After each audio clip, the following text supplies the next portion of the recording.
up at 7:05. So why don't we, Howard, if you have stuff to talk about, go ahead and talk about it. And then I have the two topics were GMRS a little bit, and then I have 10-ish slides on what's been going over in El Dorado County for the last, few days. Okay, yeah. Well, Don and I are working on the ham cram. We've got 16 people set up for the first Saturday in October. And we had a conversation tonight with no conclusion, but just talking about the large number and concern about COVID-19 and the numbers we're having, and decided to revisit that issue in a couple of weeks. And we have reserved the community conference room down at the ambulance center in Martell, and we could get all the people in there, but it's would be pretty tight, and we're concerned about the numbers. And I think, Joe, you got a memo from Don Kirkpatrick on that as well. Mm-hmm. And I guess I'm the only one that's responded to him so far, but anyway, we're surprised in a way we got such a large turnout. 16 is a pretty good turnout. We haven't done one in a while. Yeah, it's been since before the first COVID virus. So yeah, it's been quite a while, but they came out of the woodwork. So that's good. We just need to figure out how we're going to do this with some relative safety. So that's one item. The other item that I've been following is the updated radio frequency exposure rules, which will be effective May 1st. However, we have until to complete an evaluation by May 3rd, 2023. So that's every ham radio operator station, unless they qualify under some exemptions. So there'll be a number of us that are going to have to complete that. And I think it's probably a good thing to talk about as a program at some point, and then have some workshops to at a club meeting or otherwise to get everybody on board so that they'll have the required documentation in their ham station. So anyway, that's a item I've been following and working on with some of the materials ARRL has provided. Are there any questions on that, or? Okay. That's actually the first I've heard of that. So, well, yeah, if you're not a member of ARRL, you probably haven't heard about it. Well, I am, but I must admit I don't read QST that much. Okay, well, anyway, it's been in the some of the magazines, and back when they had the Ham Expo, they had a speaker on that topic, and I haven't had a chance to review the video, but I will, and start getting prepared to talk about it with the club. How difficult, Howard, does it seem like it's going to be? The requirements, I understand everything is online to go through it. It's not going to be very hard, for GMRS because of the power, and it won't be a big problem. It's not going to be a big problem for most ham radio operators, even ones that run high power. So, but they want us to go through the FCC has adopted these, and they want us to go through the motions, and ARRL has looked at this and refined it to the point where it's not going to be a technical exercise for people. I'm waiting to see the form that the guy up in Diamond Springs who runs 5,000 watts files. Oh, illegally? Well, he's not going to need anything. He's not an operator. No, he is. Well, He's I a don't know. bootlegger. He's a bootlegger. He doesn't still have a license, I think, but he originally set up that station when he was licensed. Yeah, that's right. That's it. Okay. Well, anyway, that's about the only items I have. So yeah, we have kind of a small group tonight. Interesting to hear about GMRS. Yeah, I can understand people wanting to get into it. I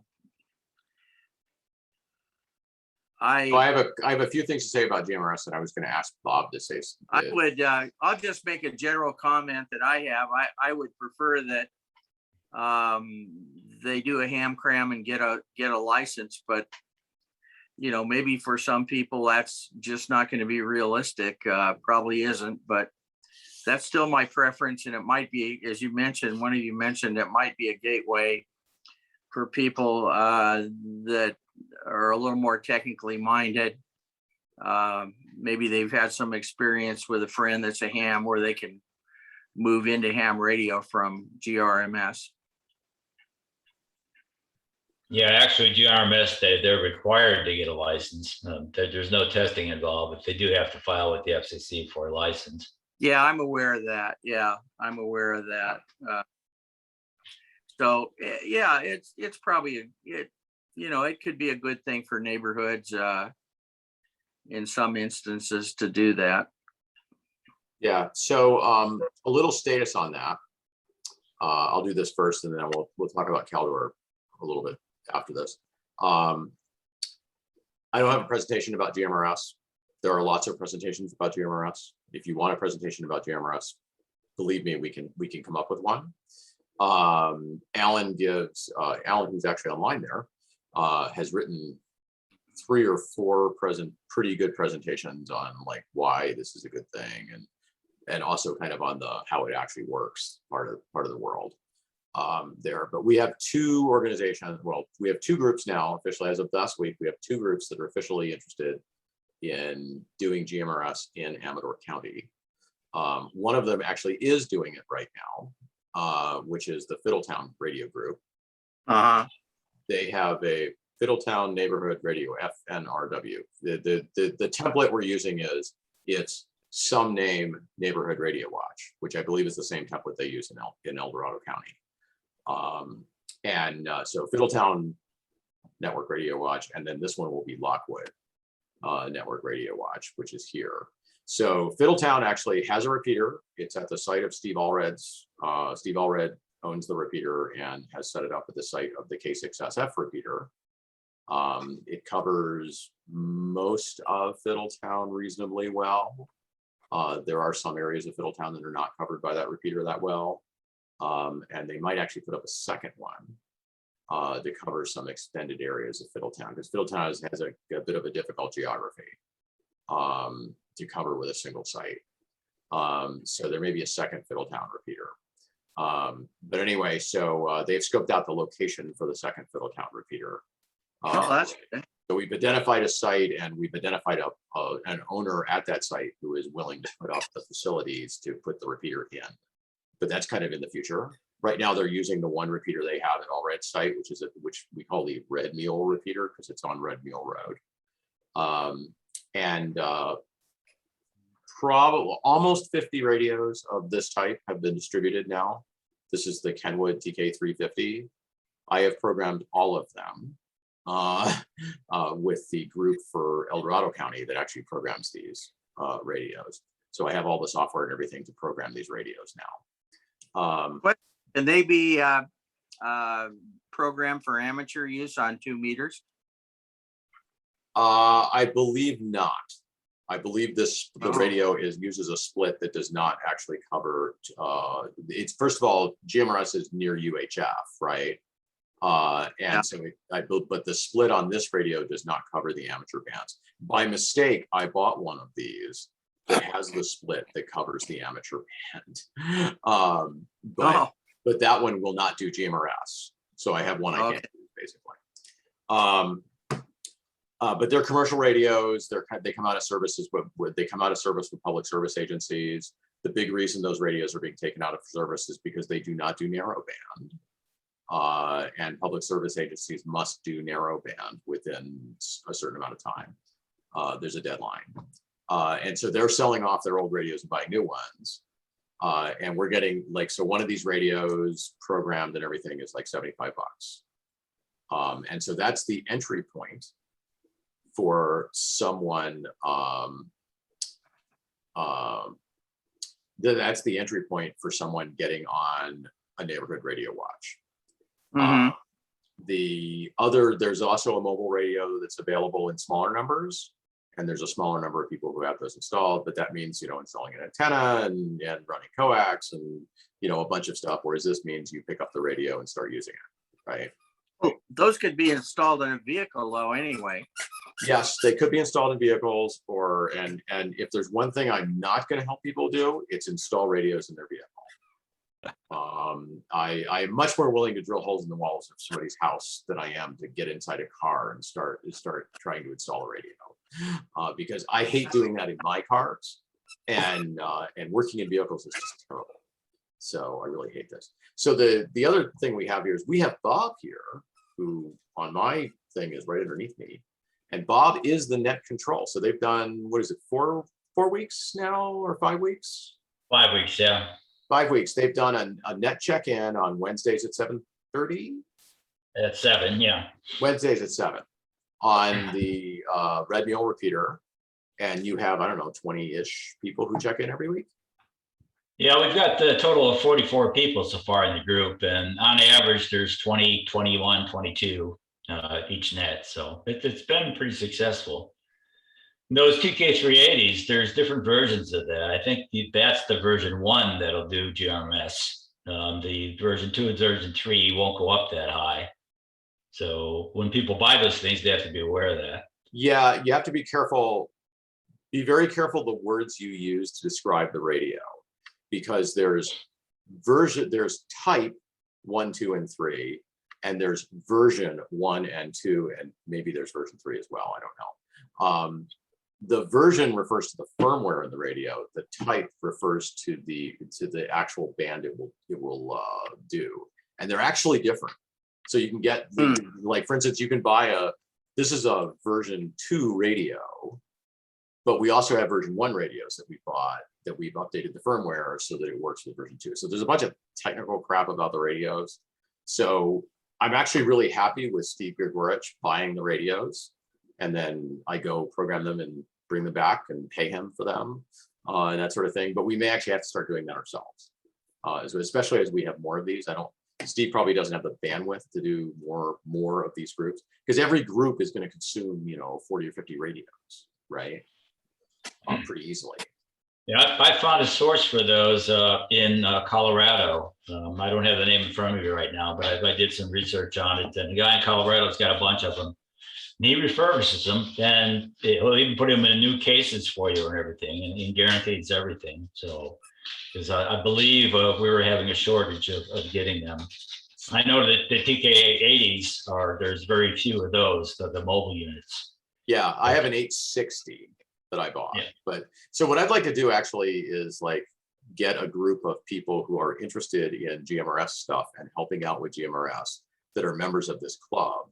What I was thinking about doing is starting an ACARC or K6ARC.GMRS group on groups.io and getting people to subscribe on email to that if they're interested in helping with this, because there needs to be more than just me and you who work on this, right? And I think it would be good for the club to kind of encourage more radio use by people in the county. And we can't really depend on the El Dorado people to do it all for our county. So I think we should have 1 or 2 of us who can give the presentation and talk to groups and help put repeaters together, and those are that might be a different set of people, right? It might be there might be 5 or 6 or 7 people who fill in different parts of that thing, right? Fortunately, we have Steve Allred, who's in this county and is a ham and is very interested in helping out with building repeaters and stuff, and has a lot of experience doing that. And I think we have a couple other people who've done that too here in this county. Yeah, I talked to Steve yesterday, and the second repeater, we've got a contractor, a volunteer now to go ahead and build the shack for the repeater. He's got the rack, he's got the repeater. We have to wait till the fire danger goes down because we have to trench and put conduit and everything else. Yeah, I would not try to do the heavy equipment in the field thing right just the moment, because the possibility of starting a fire is really pretty bad right now. Yeah, it's all been sourced out, so it's going to happen. And I'm getting queries almost every day now. People asking, how do I join? How do I get on this and everything? And I've got some people, but the problem I have, if they don't have a TK, 380, a lot of them are going out to, believe it or not, a lot of them talk to the sheriff at the county fair. And what do I get for a GMS radio? What do I get if I want to have some radio that I communicate? Some of them went out and got the Battle Fang, the HP F8s and everything. And I have to tell them, I've had one guy come to me and I actually programmed the radio for him. I had to tell him to be very wary of it. He's got his GMS license, but not to try and broadcast it anything else. But on the flip side of that, he's going to go for his tech license soon. He's starting to study. He picked it up. He's really interested in it. So yep, get those people to the ham cram. Yep. But anyway, so like I said, I'm going to start an interest group on GMRS just for this club, I think, and let people subscribe to it. I'll send out a note to I assume all of you, probably except Alan, are on the K6ARC distribution list. Yes. Right? You get mails from the club, like you got the mail about this meeting, obviously, and things like that. So I'll do that in the next week when I stop working on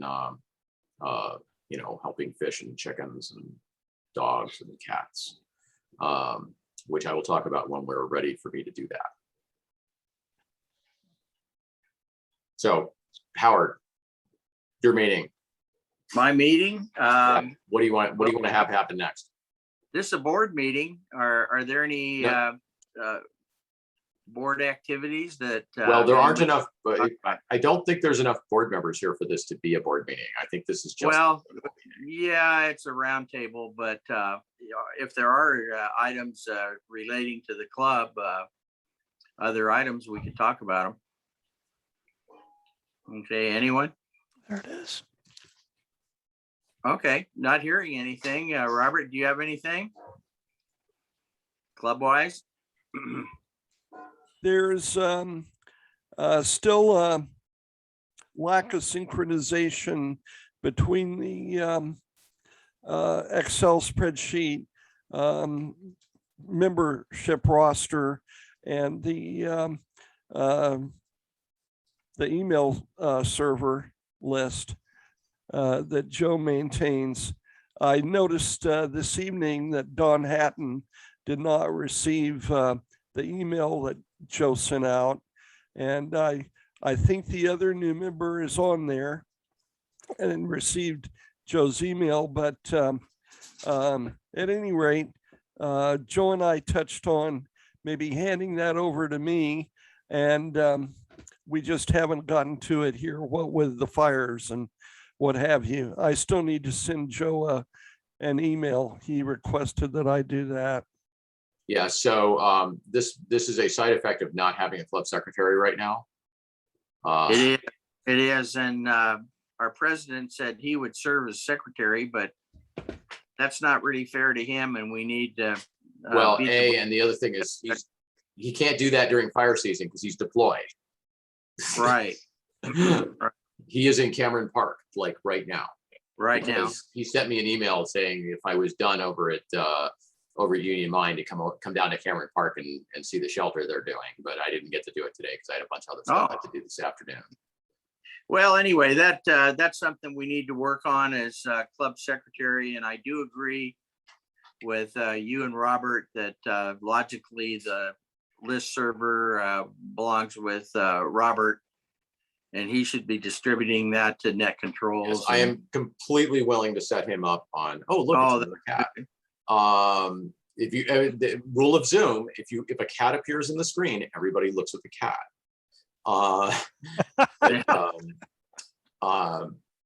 Yeah, so I am 100% okay with Robert doing this, and we just need to get together and actually probably. Yeah, there were Zoom and actually do it. some reasons that you did it before, but I think those. Well, I had Judy completely set up to do it herself. Like she actually synchronized those things Oh, did she? herself about, before, when she was still secretary, right?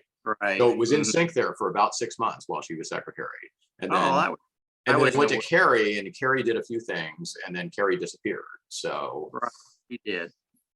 uh, Okay, well, anyway, I guess I have no other board items to talk about. I was hoping Paul would be able to get on. He thought he might, but he said Yeah, depending well, on what was going on. When you're at a shelter, you're at a shelter, right? Yeah, it's a pretty hard situation. I And don't know. Does he have a radio set up over there other than just a handheld, or? I'm pretty you sure he has a know. handheld, because I think I heard him on one of the repeaters in El Dorado County. Oh, okay. But I'm not sure he can get to our repeater from there. Oh, okay. But he's in Cameron Park, and I Did, must admit, I haven't tried it from there. Okay, you had a couple of items you wanted to talk about, Joe. Why don't you go Right, so we ahead? already talked about GMRS. And the action item there is on me to set up a interest group and get it out to the club and get people to like either subscribe or not. And figure out, I kind of want to inventory the people who are interested in working on it. And if we get a bunch of people to sign up, then we have people that we can offer to the Fiddletown guys and the Lockwood guys. And I kind of suspect there might eventually be interest in Sutter Creek. I've heard some rumors that there might be interest in Sutter Creek, but I don't have we need a person who's not a ham radio person. The template I think that works really well is what they did in Fiddletown, which is they have a person who's not a ham radio person, who is like a good public affairs person, who actually drives getting it started, right? Drives the kind of interest in it, and they kind of own the group. And that has worked really well in Fiddletown. It is amazing how fast they've gotten started. So I like that template. And if we can find somebody who's like a normal civilian down there who really wants to do this, then we can help them do it, right? Right, we don't. Yeah, if they need a community contact. We can be the resource. We can be the resource that helps make it easy for them to do it, right? Yeah, there are people in Lockwood that are similar to what Sue Wilson is for the Exactly. Jackie Bond is the person. Jackie Bond is the equivalent of Sue. Right. And she's a board member or she was for a long time a board member of the Lockwood Fire District. And Don Dell, who's a new ham, who's in our club, and he checked into our net this week, is Don and his wife across the street from me. He's an active board member of the Lockwood Fire Department. And so the two of them are both involved in this group. We just had a meeting of like 11 people who are interested down at the fire department on Monday. I think Monday night we did that. So that's coming along. Right? That's going to happen. I'm pretty sure. Okay, so let me talk a little bit about the CAL FIRE thing, or the Caldor thing that's going on.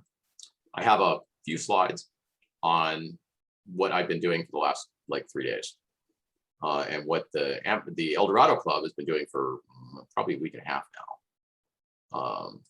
But this is all, shall we say, very current. Let's see, what do I want to share here? Hold on. Did I screw this up in some way that I can't share it? No, I don't want to share that. Oh, right, I want to share that one. Okay. So now the question is, can you see that now? Yeah. Yes. Yes. Okay. So what's been going on over there in El Dorado County, as you know, is a big fire. this is a map by day of how big that fire was or is. This is actually up till the 25th. It's actually none of the stuff on the inside here on the important region we're going to talk about has changed since the 25th, but it's gotten a lot longer on the right since then. So you can see here, this green stuff down here was where the fire started, like in the lower left-hand corner. That's right here, about 5 miles from my house. That's near Pai Pai, the campground down there. And then the fire just kind of went boom. What looks like a pretty green area here, that was like the second day of the fire. The third day was this light green you probably can't see. And the fourth day was this yellow area, right? And you notice this is like spreading to the north extremely rapidly in here. So somewhere around the third day of this fire, the county government over in El Dorado County got really, really worried that the fire was going to end up in a whole lot of places where people lived. And so they ordered some serious evacuations over there. And I think by this time it was about 25,000 people that were ordered to evacuate. There's now 48,000 people in that county that were evacuated. Most of that heavy evacuation happened on like the 17th and 18th, because that was during the red flag. That was when the fire was burning really rapidly on a path to cut across Highway 50. The phrase "unprecedented fire behavior" is used in almost every day's report about this fire. The fire was very close to Pollock Pines and Camino. There were buildings destroyed in Pollock Pines. That I've driven down streets in Pollock Pines where there's nothing on one side of the street and there's houses on the other side of the street. And Grizzly Flats was pretty heavily hit by this. So lots of air attack, and I believe on this point we had about 1,200 firefighters on the fire. There's now over 4,000 right now. They had about 6,000 structures at risk, which is most of those areas in Pollock Pines and Camino and that sort of thing. And they were pushing people out, very rapid mass evacuation. So one of the things that happens when you evacuate a lot of people from a rural area is a lot of those people own animals. Some of them are ranchers, like there's actual horse farms and things up there.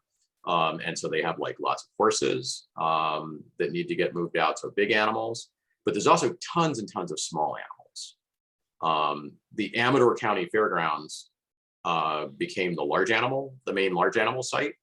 That I was there yesterday, and the person there told me that at the peak they had 557 animals there. So this little drawing here, the red part of that's the part of the fire that's actively burning on the morning of the 18th in there, and that's from infrared satellites. But that orange area is also, hot, very hot area. And Grizzly Flats is like right in the middle of that. So this is what that looks like when you actually drive into an area where that's happened. In the upper left here, that's a road where everything up to this road was burned in there. So that stuff that looks like snow over there is ash on there. On the upper right, here's that where it happened next to a house. Like this guy's, classic motorcycle here is about 4 feet from the fire. There's a building, but there's a little shed behind this that actually, like the side of the shed was burned by the fire, but everything else over there is burned in there. This is the same house in the center, and you can see it jumped over his driveway and burned. There was some wood there was some kind of wood structure that got burned and collapsed on his driveway. You do not want to be this guy, by the way, look at the roof of that garage. That is like half an inch of pine needles over the entire roof of that garage. That garage has a cat in it that we actually went to feed. That's how I got this picture. And so he had a house that was covered in pine needles. All the other roofs are the same on this house. That was that close to the fire, and it did not catch on fire. That is nothing short of amazing out there. So like there's some, don't do that to your house, right? Get your pine needles off your roof. And down in the lower right, that's a place where we were driving through where that area has been hit by an aerial bombardment. That's the that red stuff on the ground is retardant. And you notice trees don't normally come in pink, right? So, but there we are, pink trees. So what actually happened? Lots of large animals got moved to holding areas. Early days of the operation were assisting people who had no way to move their animals. Like there were lots of people who had animals that didn't have vehicles to move them, like trailers and things, especially large animals, right? And then as it kind of went on, the operation shifted more towards keeping the remaining animals alive in places where the fire wasn't about to run over. So the fire kind of stabilized in central El Dorado County, and the action is much more towards Tahoe now and uphill. So a lot of these places, the fire's not actually moving that much. The fire lines are pretty static, but there's a ton of houses there that have been evacuated, and they've now been evacuated for 2 weeks, right? So your cat isn't going to do well if you left it in your house and it doesn't have any food for 2 weeks or water for 2 weeks, especially water. And sorry, cat people. One of the truths seems to be people take the dog, but they leave the cat, which is kind of unfortunate. It's bad for cats. But there's also people with chicken and fish and lizards and still a few large animals like sheep and goats and things like that need to be dealt with. And animal rescue was sending teams up into these areas, but there's no communications in some of these areas. Like some places cell phones work, some places they don't, right? The Amador has that exact same problem, right? I think we have it worse than these guys do, because many places we were, the cell phone would still work, but in Amador, like, boy, you get out of the low country and cell phones just stop working in there.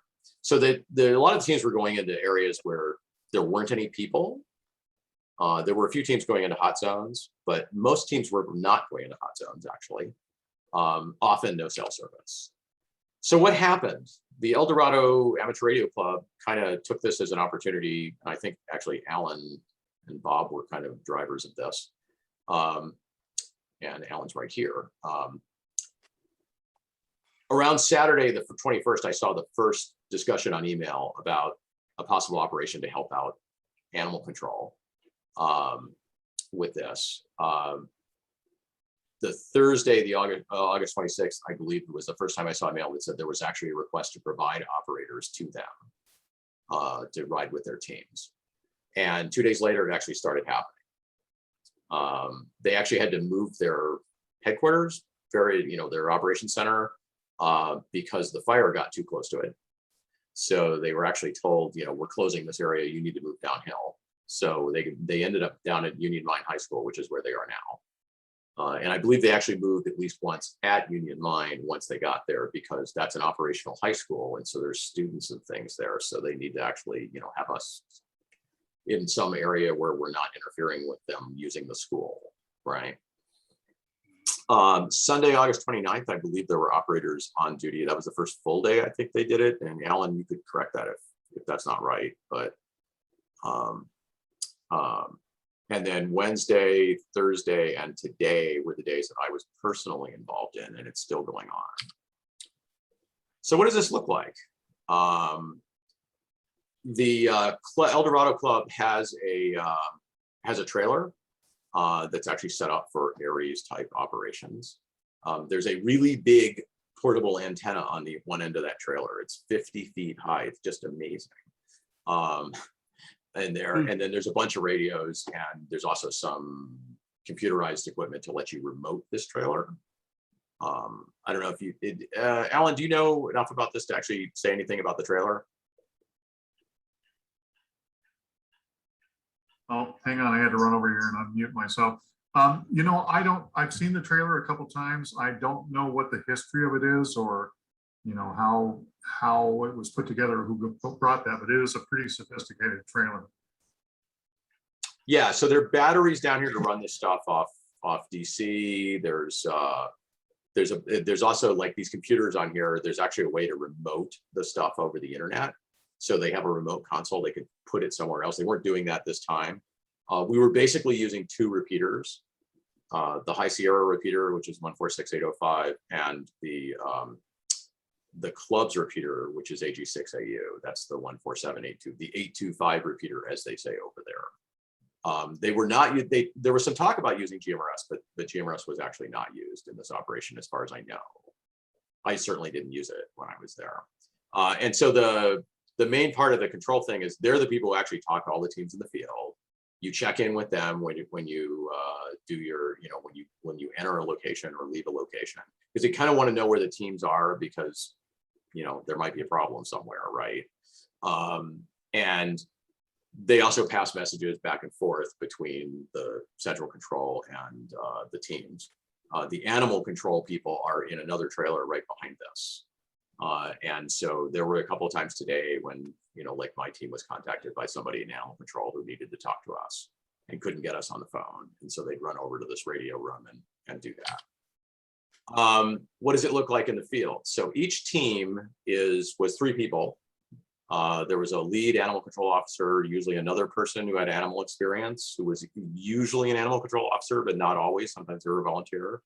And then there was a ham in there. There were up to 5 teams. I think the most was 5 teams out at one time. Usually 1 or 2 of those teams would be in the hot zone, which meant you can't go into a hot zone unless you have the CAL FIRE cert and NOMAX, fire retardant clothing. So usually the hams weren't going along with it, because I'm not sure we have any hams that have that cert and the clothing to go with it. But the other teams all had hams with them. If you're in the operation, what does this look like? You're there, you have to be there by 7:30 for the briefing. The guy on the right up there is he was an officer from Los Angeles County who was here for several days. He left yesterday, I think.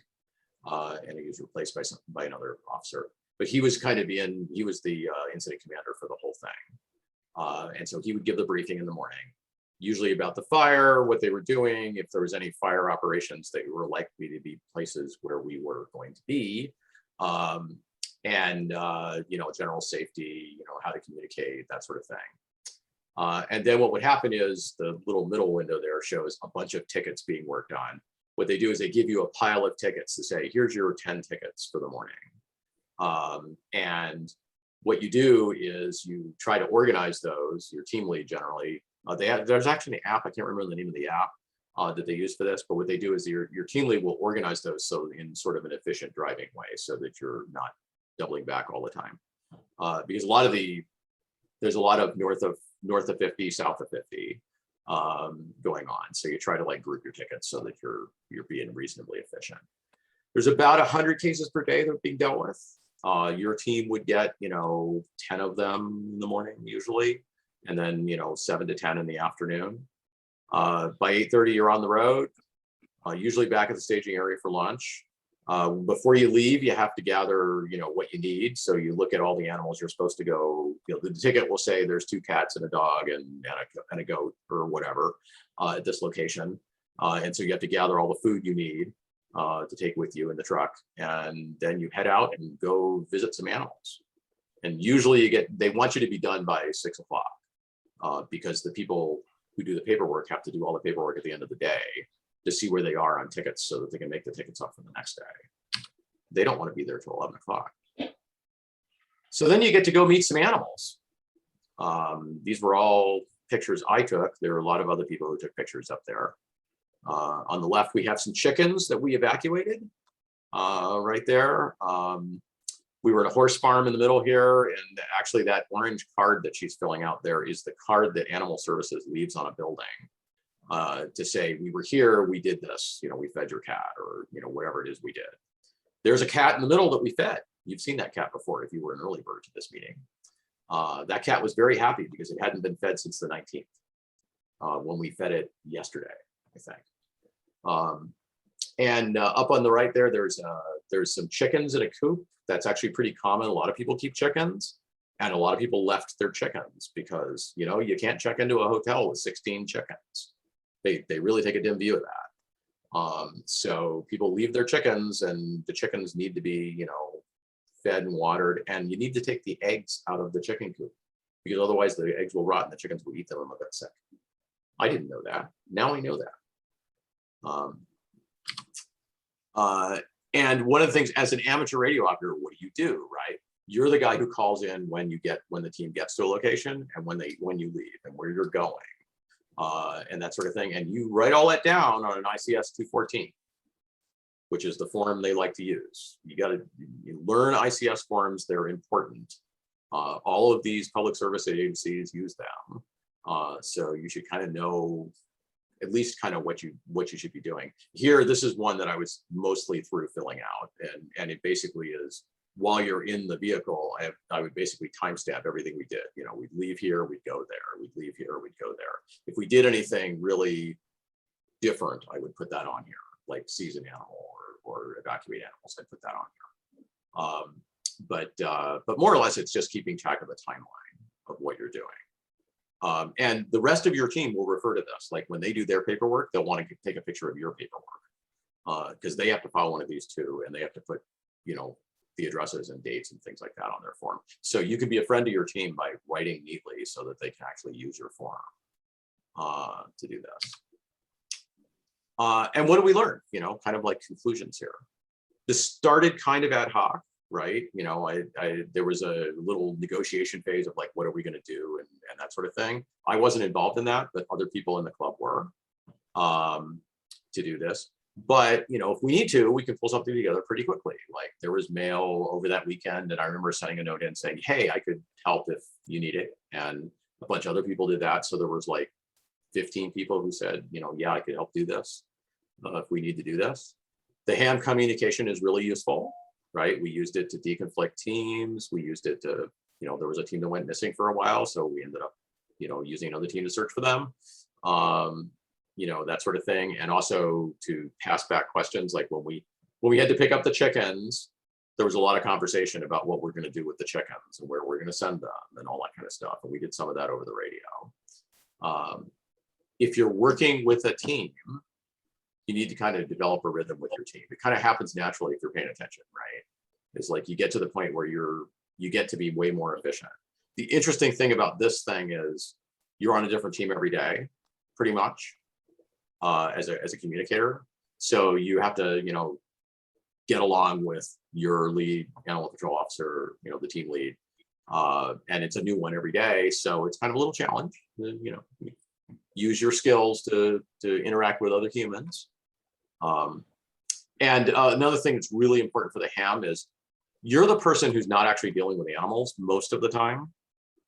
So you can be the person who maintains situational awareness. There are bears up there, lots of them, right? All of the bears have been driven out of the high country by the fire. So virtually every trash can of every house we saw had been knocked over by a bear. Like in the entire town of Pollock Pines, it's an incredible mess up there. And several teams actually saw bears like doing that, like wandering down the street and stuff like that. We had a person walk up to us today and report a bear that was injured. And actually there's a protocol for that. It turns out there's a group in the state, Wildlife Services, that actually goes and deals with bears that are injured. But animal control doesn't do that. But you call back in and say, hey, we have a bear here that's been injured, you know, and they say, take video of the bear and then give it to us and we'll send it to Wildlife Services. And we did that and they're on the case, right? And be flexible. You're working in your vehicle or maybe somebody else's. So like having everything set up perfectly to operate as a communication station in your own personal vehicle is great until somebody says, oh no, you need to sit in the back of the truck with us. You can't take your personal vehicle, because the other problem is taking personal vehicles into a closed zone is a bit of a problem, right? They don't want you to take, you know, lots of vehicles in there. So be self-sufficient. And if you are really good at this, your chickens will be happy. And that's all I had to say about that. Are you taking just an HT, Joe, or are you taking a mobile Go, or what do they require? Yeah, so what I did, actually on Monday, I went down to HRO and I bought an antenna that has the right connector to fit on a Baofeng, because I have one of those. And so I took 2 radios, because you want to always have a backup radio just in case, you know, something doesn't happen. And the way I used them was I hooked the Baofeng up to the roof antenna mag mount. And I used that as the in-car radio, and I just left it in the car. And then the other radio I had was my Motorola 2-meter HT. And I put the repeaters into that. And so when we got out of the car, I would turn that radio on and use that, so that we could hear while we were in the field. And when I was in the car, I was using the Baofeng to talk on the thing. And that worked pretty well. 5 watts into the roof antenna was working great. So I thought that was okay. So anyway, I will share this around a little bit. But I don't want to share this. I mean, I made this presentation up this afternoon after being there this morning. So I'm a little worried that somebody in ACARC might be offended by something I said here. So I don't want to share this too widely, but I'll share it with our club, at least if you guys are interested. And it's actually, if you go to that link that's on the screen right now, you can get it directly. Yeah, it Alrighty. sounds worthwhile sharing, Joe. I'd appreciate it if you could do that. That would really be great. Are there any other items of business? Alan, do you have any comments? You're from El Dorado. Oh, well, Joe, I thought it was a great presentation. I mean, you pulled that together in a pretty short amount of time. And it's nice to hear from somebody who was right out there in the field. I can tell you folks a little bit about the background of where this came from, because it actually does have its roots in the ashes of the campfire. When I was up there working after the campfire burned through, the North Valley Animal Disaster Group was up there using radios on the ham radio repeater, and they weren't IDing. And I thought that was kind of interesting. I thought, well, maybe they don't do that when they're in an emergency. What turned out to happen was that the Butte County Sheriff's Communications Reserve actually outfitted them with all the radios. And they wrote to the FCC and told them we're going to have non-hams that are going to be using these radios in a disaster recovery situation. They never got a disapproval from the FCC, so they just went ahead and did it. And so when the fire hit in El Dorado County, I don't remember if I was talking to Bob, or I think I just put it out on one of our weekly nets, but I said, this is something that we probably ought to look into. We'd had a few contacts with SCLAR, South County South County Large Animal Rescue, and they were interested in some of the stuff that we were doing with the Neighborhood Radio Watch program, but we never really put anything together with them. But when this happened, I thought it would be a good opportunity for us to get involved. And so we reached out to SCLAR, both me and Bob, and they finally came back, and I had to leave and go out of town. So really, I ended up maybe picking up the ball, but then I lateraled it over to Bob, and Bob ran with it. And then the team, Joe and everybody else who actually went out there and did all the work, you guys are heroes. I mean, I know it's, on a hierarchy, it's animals, maybe not people that you're rescuing, but people desperately love their animals.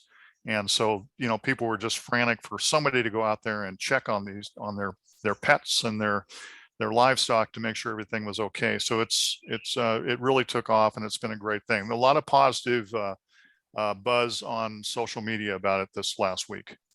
Yeah, I haven't seen any of that, unfortunately, because I've been watching, but it would be really cool to actually have like a little summary of like, here are some tweets or something that people talked about this. Mm-hmm. But I don't know how to do that exactly, but because the problem is you need to know the right hashtags and all that stuff like that. I don't actually know all those things, but it'd be pretty interesting. The one thing that is true is, like, when we were first there, like the first day I was there 3 days ago, Animal Services was a little behind on tickets, right? There were tickets that were 3 or 4 days old that we were getting, like Feed My Cat, right? And that sort of thing. And today we were on, like, all the tickets we had were logged yesterday. So we were like, we were 6 hours or 8 hours behind tickets, which is really a good place to be. Mm-hmm. Yep. Okay. So other stuff. Joe, I've got a question for you. Yeah, sure. Oh, hold it. Yeah, I I could got barely a hear you. que- Was that me? You had the I've question got a for? question for you. Sure. Did you have to force entry to a lot of these places? Animal services is not actually allowed to force entry into a building. However, some people left keys where we could find them. They'd actually say that, like, there's a key in the planter over here under the rock, right? And it would be in the ticket, right? To do that. A lot of people just left their houses open. So like, don't tell anybody, but there's an incredible number of houses in Pollock Pines where the back door is open. Because fortunately they're letting people back into those areas. So, you know, it's not that big a secret anymore. But if people had animals, what they were doing is there was one house where the instructions were climb in the doggy door, which was actually big enough, which was actually just barely big enough to climb into. That's great. But that's kind of like beyond the pale. Like we were kind of like, are we gonna do this? You know, but we're not allowed to like break windows or jimmy doors or any of that sort of thing. But we do actually, you know, we'd walk around. If a house didn't have any instructions, we'd walk around and find out if there was anything open so that we could get in. But we're not allowed to damage people's property. Okay, great. Did you have to bring food along, or the owners say, you know, there's food here, or how do people deal with that? Actually, one of the pictures I had in there was a giant pile of animal food. A lot of people donated animal food, like I think there was like stores and stuff that donated animal food. And so there were pallets of like chicken food, chicken feed, and cat food and dog food and stuff like that. One of the things that's interesting is not everybody evacuated. That was one of the reasons you needed to maintain a little situational awareness when you were up there, because there were some, shall we say, pretty questionable neighborhoods that we got tickets in. And so you had to like look around and make sure there weren't other people like around there. But there was this one guy that we had a ticket right next to him. There was a cat in the building, and it was one of those situations where we had to like really explore around to figure out how to get to the cat. So we had to go around the back of the building and look for a passage, and there was a door, you know, that opened onto another yard, and you could walk across that yard to get to the first yard, right? And stuff like that. And so we met this guy who had a dog who was there, and he was out of food for his dog, right? So one of the things that does not appear on an ICS 214 is that afternoon when we went back, between two calls, we dropped off a bag of dog food for that guy's dog, because we were kind of worried, you know, the animal control officers were kind of like, you know, I don't know if they're going to, you know, like, this guy's not supposed to be here. We're not supposed to be helping him, you know, all that kind of stuff. But, you know, I don't want to see the guy's dog die because he doesn't have any food. So, you know, it seems like a really bad outcome of that. So we just kind of like drove by and said, here's a bag of dog food, and, you know, drove away. Did you bring water too for the animals? Yeah, we brought water, although in many places the water was actually working. Like we just had to refill things from a hose at the house, but usually we had a big barrel of water in the back of the truck, and that was for places that didn't have water available. Good. Well, as I sometimes say, last call, if anyone would like to. It is almost 8 o'clock, so that's normally our anymore. So yeah.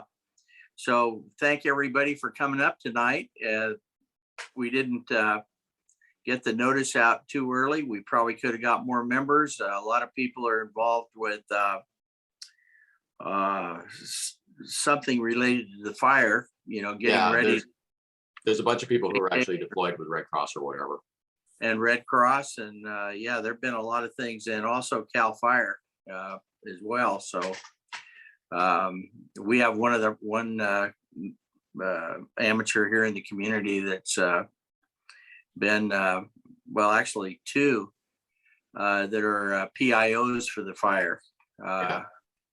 You might have seen one of them on ABC the other night with a handlebar mustache. I don't watch television, but yeah, a number of people have said, oh yeah, I saw one of your lookout guys on television. I said, oh, you did? Yeah, ABC. Yeah. So there've been a lot of. The other thing that's going on here. Was it Howard actually was one of the people that mans the fire tower at Mount Zion, which is where basically right next to our repeater. And I think Don is now going to be doing that too. Don has been trained, and his first shift will be on the 6th, I think. So we have a couple members who are doing fire prevention, so to speak, or at least fire noticing. I'm not sure whether that's prevention or not. And that'll probably go on until mid-December. Yeah, no, we're gonna have a long fire until it starts raining. We were there until the 10th last year, so we'll probably be there about middle of the month. Okay, well, if there's nothing else, we'll adjourn the non-meeting. And there were some good discussions. I appreciate all the work you've done, Joe, to set this up. And believe it or not, I think we did better tonight than we did at our last board meeting. So That's probably true. So it was true. Yeah, I wasn't there either. So anyway, thank you very much. And Joe, I'll let you get us out of this situation here, unless you want to continue. No, Yeah, that's okay. Any questions from anybody else, or I'll just end here? Nope. Great presentation, Yeah. Joe. Really good. All right. Thanks for handling this. I appreciate it. Thank you. That Very was like much. an hour and a half of work on that presentation, so there are many Oh, references. You kind of outdid yourself. All right. Thank you. All right. Good night. Yeah, All great right. Good night, job, all. Joe. Good Thanks night. for coming by. 73. 73. Good all.